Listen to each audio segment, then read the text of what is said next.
Kolesterol. Apa itu kolesterol? Pendeknya, kolesterol adalah penyakit yang menyerang proses sirkulasi darah yang biasanya sering terjadi pada orang yang cukup dor.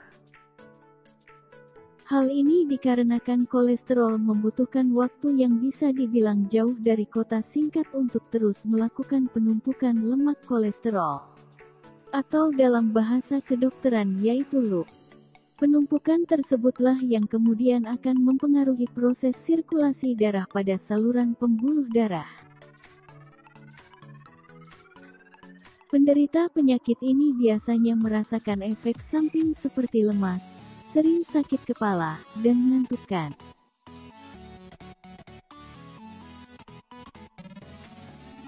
Penelitian kolesterol bermula sejak abad ke-17. Para ilmuwan dari Perancis mencoba untuk meneliti penyebab terjadinya penyakit ini. Tapi pada saat itu mereka masih belum bisa menjelaskannya. Mungkin beberapa faktor, seperti teknologi dan peralatan yang masih sangat terbatas. Hingga akhirnya setelah Perang Dunia Kedua, para ilmuwan mencurahkan perhatiannya terhadap penyakit jantung, yang pada saat itu jumlahnya terus meningkat. 80% hasil penelitian tersebut menjelaskan bahwa adanya pengerasan dan penebalan pada dinding pembuluh darah akibat metabolisme kolesterol yang terlalu berlebihan dan akhirnya menghambat proses sirkulasi darah yang dipompa dari dan oleh jantung. Namun hingga saat ini pun masih banyak ilmuwan yang meneliti mengenai keberadaan penyakit ini. Jadi mungkin sebenarnya masih banyak sekali hal yang belum terungkap dari penyakit ini. Kolesterol dibagi menjadi 3. Yang pertama yaitu kolesterol LDL atau low density lipoprotein. Kolesterol ini disebut sebagai kolesterol yang jahat, yang mana merupakan penyebab dari pengendapan kolesterol pada jaringan arteri. Hal ini dikarenakan rendahnya tingkat massa jenis yang dimilikinya sehingga mempermudah mereka saling berdekatan dan mengendap. Jenis kolesterol yang kedua tidak terlalu berbahaya, yaitu kolesterol HDL, atau high density lipoprotein. Kolesterol ini cukup menjadi pahlawan dalam tubuh kita. Hal ini dikarenakan seringnya mereka merobohkan tumpukan kolesterol LDL. Mungkin karena mereka punya massa jenis yang tinggi, jadi setiap kali mereka terkadang sering merepotkan para LDR. Makanan yang mengandung kolesterol HDL ini biasanya sering kita jumpai pada gandum, cereal, dan yogurt.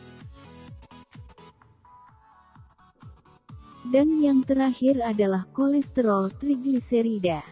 Kolesterol ini dari kolesterol yang lain, karena mereka tidak melakukan plak pada arteri, tapi justru menempel langsung pada sel darah, yang akhirnya darah menjadi kotor dan merupakan salah satu faktor penyebab dari darah. Makanan-makanan berminyak terutama pada ranah hewani adalah pemicu utama meningkatnya kadar kolesterol, seperti daging ayam, iga sapi, kambing baby, kepiting, udang, dan masih banyak lagi makanan yang mengandung lemak kolesterol yang melebihi batas normal dari proses pencernaan tubuh kita. Namun, ada juga makanan yang justru memiliki peran untuk melawan proses pertumbuhan kolesterol.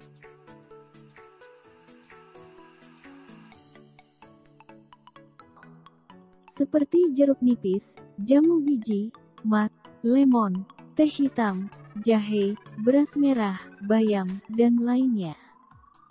Makanan tersebut memiliki kandungan yang dapat melumpuhkan kolesterol, seperti magnesium, flavonoid topan, vitamin C, dan fitonutrien.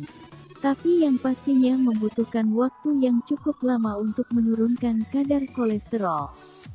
Faktor seperti pola makan, aktivitas sehari-hari, dan olahraga juga termasuk bagian dari itu.